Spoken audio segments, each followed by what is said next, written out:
भाई देखନ୍ତୁ ଏତେ ସବୁ ପ୍ରମାଣ ଦେଲା ପରେ ମୁଁ ଖାଲି ଗୋଟେ ଜିନିଷ ତ କହୁଛି ଦେଖନ୍ତୁ ମୁଁ ତ ବାହା ପାଇଁ ଅଛି ତୁ ଏଠୁ କାହିଁକି ଛାଡିକି ଯାଉନାହୁଁ ଭୁବନେଶ୍ୱର ଛାଡିକି ଗଲେ ଅସୁବିଧାଟା କଣ ନା ଭୁବନେଶ୍ୱର ତ ଏଠି ବେପାର କରୁଛି ସେଠୁ ଛାଡିକି ଯାଇପାରିବନି ଆଉ ମୁଁ ଏଇଟା ଭାଇ ସହିପାରୁନାହିଁ ସତ କଥା କହୁଛି ସେଇଥିପାଇଁ ମୁଁ ବାରମ୍ବାର ଫୋନ ମାରୁଛି ଆପଣ ରେକର୍ଡିଂ କାଳେ ମୁଁ ପଠେଇବି विश्वास करनी भाई मुझे डिप्रेशन अच्छी 2 वर्ष है मुझे सहित लिविंग रे थी रहुली मो घर सब मो बापा माँ को जो भाषा कहूँ आप कान शुणी पारे आज गोटे कथा चिंता करूँ आप गोटे कार पुओ आपको कष्ट लगे भलरे टे शुण मो कथा न शुण ଭଲ ରଖିଛ କୋଉଠି ମୋଟା ଭଲ ରଖିଛ ତମେ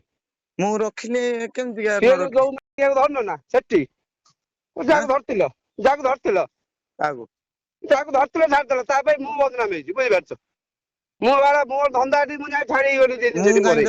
ମୁଁ କିଣା ଶୁଣି ମୋ ମା ଭଉଣୀ ପଇଲା ମୁଁ ହିଞ୍ଜଡା ହେନି ଆଉ କଣ ଅଛି ଆଦରେ ମୋ ସମ୍ମାନ ବୁଝିଲ ବିଶେଷ ଶୁଣ ମୋର ସମ୍ମାନ ବଡ ମୋର ଆଉ କିଛି ନୁହଁ हाँ किंतु आपणक स्त्री कुन्नू ହଁ कुन्नू ही झगड़ा लगे ଲଗେଇଲା 8 ମାସ ହେଲା କଥା ବନ୍ଦ ଭଲ ଗାରେ କଣ ସେ କଥାରେ कौन मुंड खेले କିଛି କରିବେନି माने तांको भी फोन करथिले कहले मते बुझेले छाड़ी देबा पई कहले आमे जाननी कि से भुवनेश्वर एठी व्यापार करूची एठी गोटे गोटे टोकन को समते जानिछथि मु भी जानिछि मु भी बहुत थर देखिनि कोन करिवो कोन 2000 प्रकृति बदलिबो नाही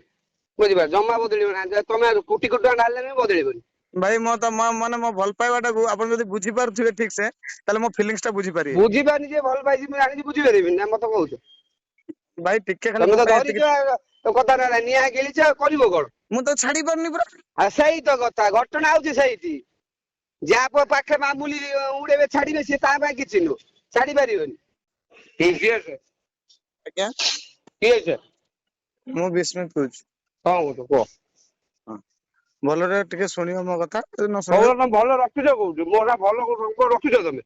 मु रखिले केमती ସିଏ न ଯୋଉ ଧରିନ ନା ସେଠି ଯାହାକୁ ଧରିଥିଲ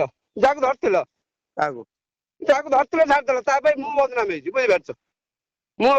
ଧନ୍ଦା ଏଠି ମୁଁ ଯାଇ ଛାଡିକି ଗଲି 2 ଦିନ ପରେ छाड़ीबी ମୁଁ କିଣା ଶୁଣି ମୋ ମା ଭଉଣୀ ପଇଲା ମୁଁ ହିଞ୍ଜଡା ହେନି ଆଉ କଣ ଅଛି ଆଦରେ ଆପଣଙ୍କ ମୋ ସମ୍ମାନ ବୁଝିଲ ବିଶେଷ ଶୁଣ ମୋର ସମ୍ମାନ ବଡ ମୋର ଆଉ କିଛି ନୁହଁ ହଁ କିନ୍ତୁ ଆପଣଙ୍କ ସ୍ତ୍ରୀ କୁନୁ ହଁ ହୁଁ କୁନୁ ହିଁ ଝଗଡା ଲଗେଇକି ପୁରା ଅଲଗା ଲଗେଇଲା କରୁଛି 8 ମାସ ହେଲା କଥା ବନ୍ଦ 2 ମାସ କଥା ବନ୍ଦ 8 ମାସ ବର୍ଷା ହେଲା କିଏ 2 କହିଲେ ମାସ ଆପଣଙ୍କୁ ବନ୍ଦ କଥା ହେଇଛି ଆପଣ ଲୁଚିକି କଥା ହଉଛନ୍ତି ଆପଣ ନା ଜାଣି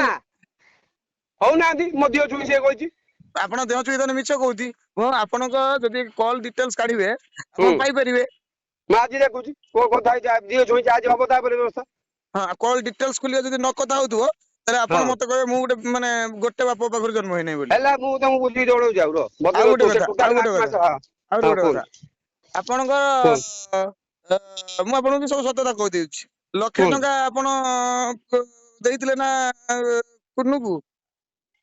ରଖିବା ପାଇଁ ପଇସା ନା ତ ହଁ ଲକ୍ଷେ ଟଙ୍କା ସେ ଦେଇଛି ମାନେ ମିନି କି ଦେଇଥିଲା ମିନି ଯୋଉ ଜାଣିଛ ନା ଶାଢୀ ପଠେଇଥିଲା ଶାଢୀ ପଠେଇଥିଲେ ଆମେ ଜାଣିଛୁ ମୁଁ ତାକୁ ଫେରେଇନି ମୁଁ ସେ ନାଇଁ ଶାଢୀ ନାଇଁ କିଏ ଆଣିଥିଲୁ ଶାଢୀ ପଇସା କଥା ମୁଁ କହୁନି ତାକୁ ଦେଇନି ପଇସା ମାମିତି ମୁଁ ଶୁଣ ମୋ ଘରେ ପଇସା ମାମି ମୁଁ ତା ଲକ୍ଷେ ପଇସା ଟଙ୍କା ମୁଁ ଭାଇ ଦେଇନି ଲକ୍ଷେ ଟଙ୍କା ନା ତାକୁ ପଇସା ମୁଁ ଦେଇନା ମୁଁ ଶୁଣା ଭାଇ କଣ ଆଜି ପଇସା ଦେଇନି ଏଇଟା ମୁଁ ଭାଇ ଭଗବାନଙ୍କ ରାଣ ପକେଇ କହୁଛି ସେ କହିଲା ଲକ୍ଷେ ଟଙ୍କା କୁନୁ ମତେ ଦେଇଥିଲା ମୁଁ ଯେତେବେଳେ କିଏ ଧରିଲି କଣ ନ କହିବ ଶୁଣନ୍ତୁ ସେ କିଏ ଫେର ନ କହିବ ପଠେଇଲା କେବେ କହିବନି ଜାଣିଛ ନା ଯେତେବେଳେ ଆପଣ ଆସିଥିଲେ ଏଇ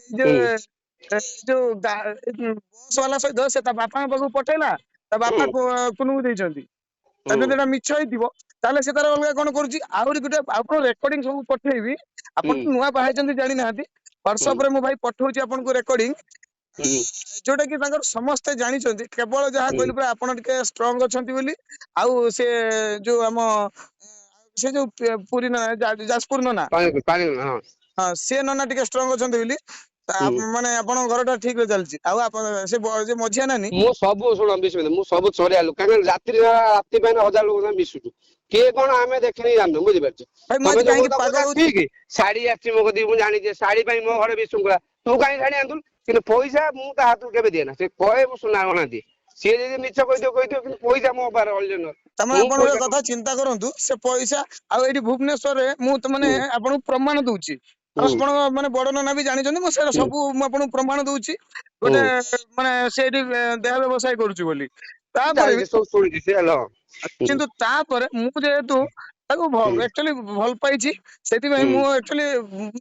ମାନେ ବିଶ୍ୱାସ କରିବେନି ପୁଅ ପିଲାଙ୍କୁ ଝିଅ ପିଲା ମାନେ ଧୋକା ଦେଇ ମାନେ ଧୋକା ଦେବା ଆପଣ ନିଜେ ଫାଷ୍ଟ ଏଟା ଶୁଣୁଥିବେ। ଜାଣିପାରୁଛୁ କୁହ ଜାଣିପାରୁଛୁ। ମୁଁ ପୁରା ମେଣ୍ଟାଲି ଡିପ୍ରେସ ଗୋଟେ ଭିତରେ ଅଛି କଥା ଭାଇ। ଶୁଣ ବିସ୍ମିତ ବାବୁ ଶୁଣ,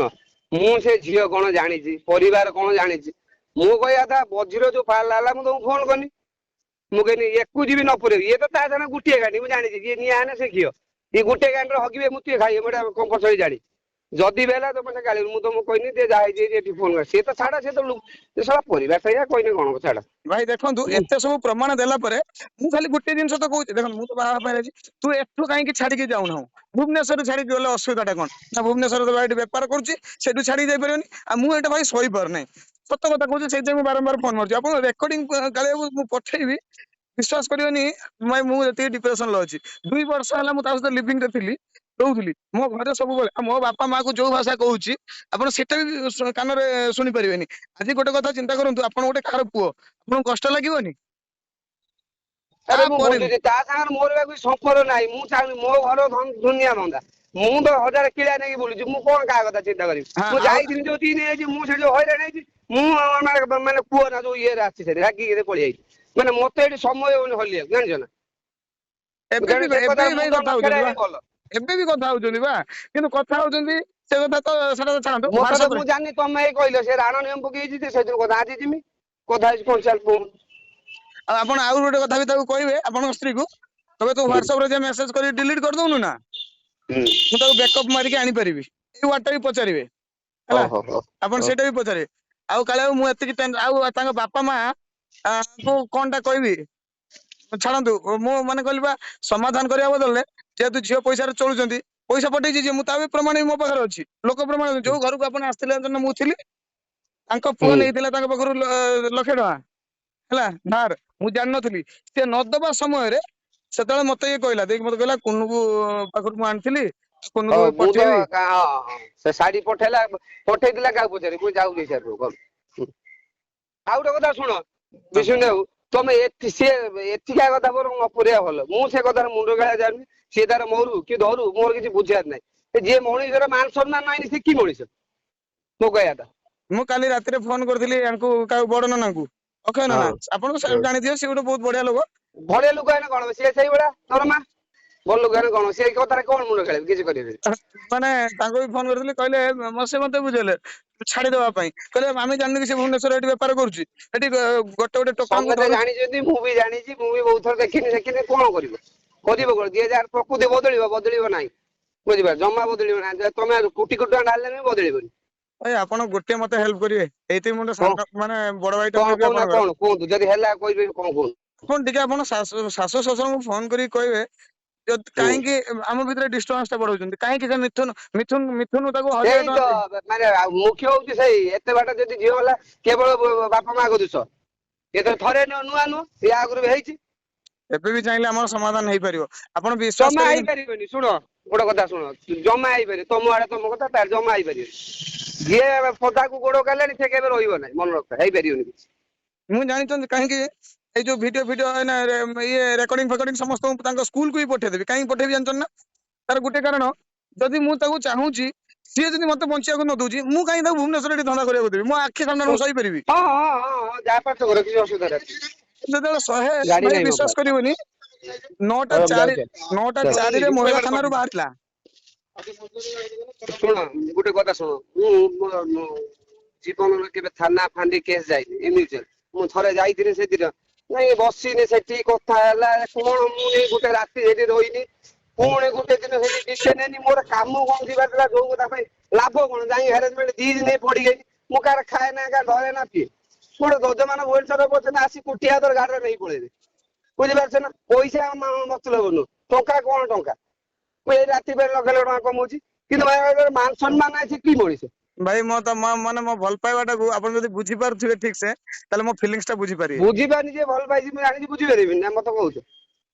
ଭାଇ ଟିକେ ଖାଲି ତମେ ମୋ ତ ପାଇଁ ଏତିକି, ଧରିଛ କଥା ନା ନିଆଁ ଗିଳିଛ ଆଉ କରିବ କଣ। ମୁଁ ତ ଛାଡି ପାରୁନି ପୁରା। ଆଉ ସେଇ ତ କଥା, ଘଟଣା ହଉଛି ସେଇଠି,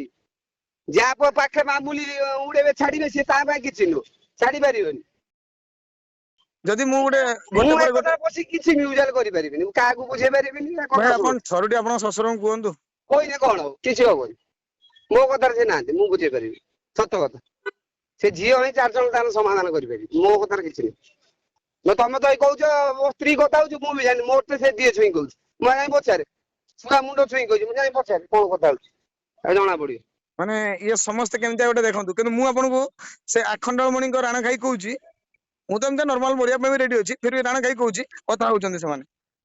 ହ୍ୱାଟ୍ସଆପ ରେ ମେସେଜରେ କଥା ହଉଛନ୍ତି। ହଉ ହଉ ମୁଁ ଆଜି ଜାଣେ ହଉ ହଉ ହଉ ଭାଇ ଟିକେ ଚେଷ୍ଟା କିନ୍ତୁ ଦେଖିଥିବେ ମୋ ପାଇଁ।